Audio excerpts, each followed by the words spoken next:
Swastiastu. Halo semua, perkenalkan, saya Ika dari Antara, absen 11 dari kelas 12 PS3. Video ini dibuat untuk memenuhi ujian praktik sejarah Indonesia, serta materi yang saya bawakan adalah transisi di Indonesia pada tahun 1966 hingga 1967, yang terdiri dari 3 subbab, yaitu Aksi Tikora, Surat Perintah 11 Maret, dan yang terakhir adalah Dualisme Kepemimpinan. Mari kita bahas satu persatu. Masa transisi di Indonesia.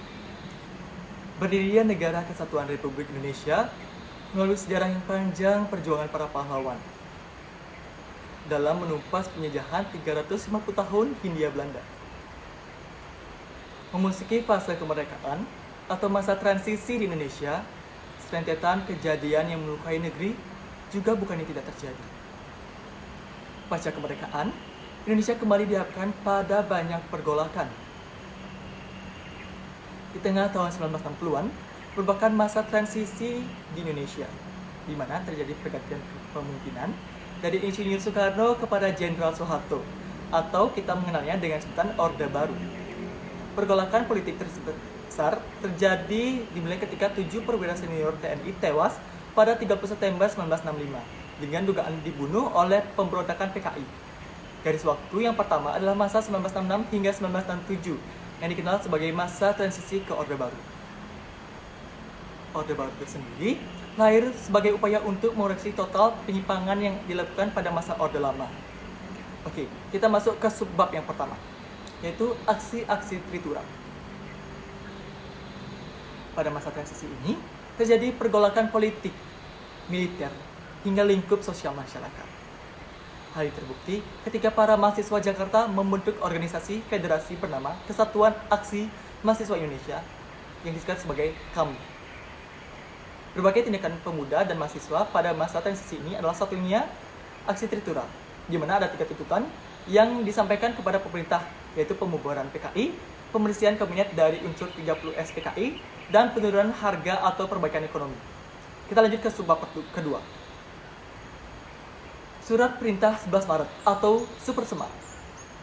Surat perintah ini diterbitkan sebagai akibat demonstrasi yang dilakukan pemuda dan mahasiswi pada tanggal 11 Maret 1966. Sehingga pemerintah mengadakan sidang kabinet dalam mengatasi krisis. Tujuan dikeluarkannya Super Semar ialah untuk memberi tugas kepada Panglima Angkatan Darat pada bertugas pada saat itu, ialah Majen Soeharto, untuk memutuskan tindakan apa yang harus dilakukan untuk memulihkan keamanan, ketertiban, serta kestabilan dalam melaksanakan jalannya kehidupan bermasyarakat, berbangsa, serta bernegara. Tokoh di balik perumusan Super Semar ialah Muhammad Yusuf, Amir Mahmud, dan Basuki Rahmat. Oke, kita masuk ke materi yang terakhir, yaitu sub ketiga, yaitu Dualisme Kepemimpinan Nasional. Super Semar membuat Soeharto memiliki kuasa sebagai pelaksana pemerintahan, sementara Soekarno sebagai pemimpin pemerintahan. Hal ini menimbulkan dualisme kepemimpinan yang akhirnya menyebabkan pertentangan politik di kalangan masyarakat. Sehingga muncullah pendukung Soekarno dan pendukung Soeharto. Demi menjaga keutuhan bangsa, Soekarno menyerahkan kekuasaan pemerintahan kepada pengembang. Dalam TAP MPRS nomor 9, garing MPRS garing 1966, Jenderal Soeharto pada 23 Februari 1967.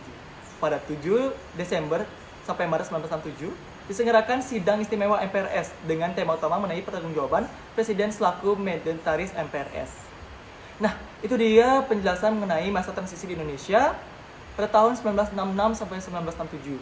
Maaf jika materi yang saya berikan kurang detail atau terlalu cepat. Semoga bermanfaat bagi pendengar. Terima kasih banyak atas perhatian telah menyaksikan saya selama kurang lebih 4 menit. Jangan lupa gerakan 3M. Oh ya, lalu gunakan masker dan jaga juga stay healthy. Sampai jumpa.